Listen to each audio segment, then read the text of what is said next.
Mission Critical is brought to you by... The Any era is here, and as networks around the world converge to fuel this remarkable transformation, one company will operate the intelligent infrastructure that'll make it all happen. VeriSign. When disasters strike, chaos ensues.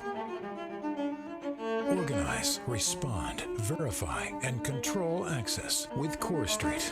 Critical information for critical decisions. Morpho.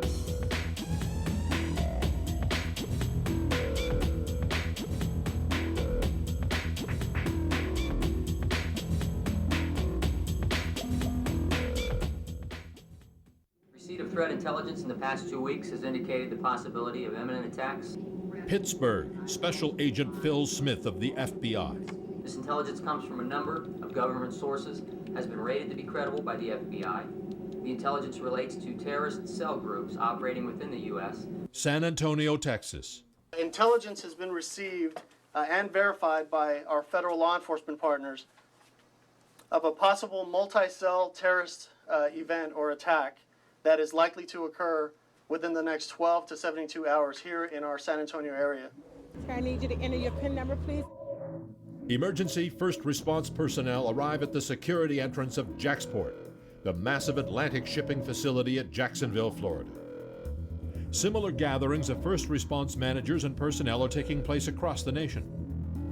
At the San Antonio EOC, at a meeting of the Office of Emergency Management and Southwest Texas Regional Advisory Council for Trauma, Pennsylvania Region 13 Emergency Response Group in Pittsburgh.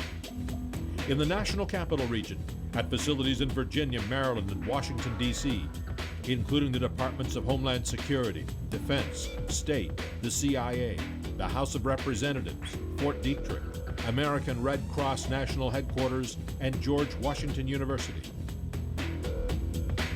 In Illinois, at the Illinois State Emergency Operations Center, and in Los Angeles. It is a simulation exercise called Winter Storm.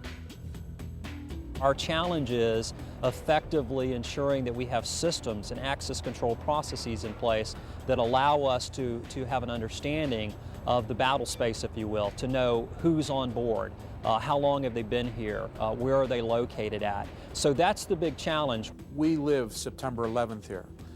September 11th, Flight 93 crashed within our task force region in southwestern Pennsylvania. There were over 1,500 folks representing local, state, and federal authorities that came and had some role. The reason we're doing multiple cities at the same time is it will allow us to show that the system is flexible and you can have multiple people using the same system for different purposes at the same time. This project will establish a standard identification that we'll be able to use throughout our entire region, if not throughout the Commonwealth of Pennsylvania and the United States. This is the winter storm scenario. A credible threat is reported against national critical infrastructure sites in 6 geographic regions of the U.S. Officials in those regions assemble to receive threat briefings and discuss and coordinate preparedness and response activities. Some jurisdictions establish special security areas around the perimeter of critical infrastructure. And some jurisdictions initiate continuity of operations and continuation of government relocation. There you go, Chief.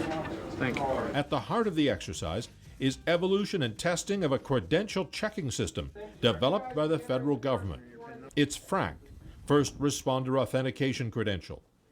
Participants in Winter Storm have FRAC cards, or compatible Defense Department CAC cards, Common Access Credentials. When I arrived here this morning, it was 60 seconds from street level entry until I was securely passcoded in using my CAC card.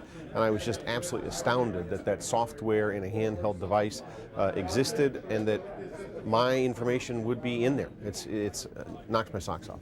2 of the participants in Winter Storm described dramatic first-hand experiences where the lack of a FRAC-like credential system complicated a major incident. One was the crash of TWA Flight 800 off Long Island, New York. The person assigned to direct the emergency helicopter flight line was later discovered to be an imposter. The actual tracking of our people and The equipment that they have is horrible. It's a constant battle with every response that we have. Somebody shows up, we need to know where they are, what they can do, and when they got there. The other incident was the bombing at the Olympics in Atlanta. I responded to that bomb call, and I was there minutes after it occurred. I understand the chaos, okay, and I understand the need that people have to respond to those critical incidents, and everybody has a goal of doing the right thing. Unfortunately, when you don't have systems in place to adequately manage that response, you tend to be bogged down in the initial moments, and sometimes that translates to hours in terms of before you're actually making headway in resolving the incident. But of course, the most dramatic example was 9/11, when desperately needed first responders were sometimes held back because their credentials couldn't be verified quickly. In order to prevent these problems from occurring again, the National Infrastructure Protection Plan, NIP, and the National Incident Management System, NIMS, were established. At the core of NIP and NIMS is a goal of standardizing first response and critical infrastructure at the local, state, and federal levels.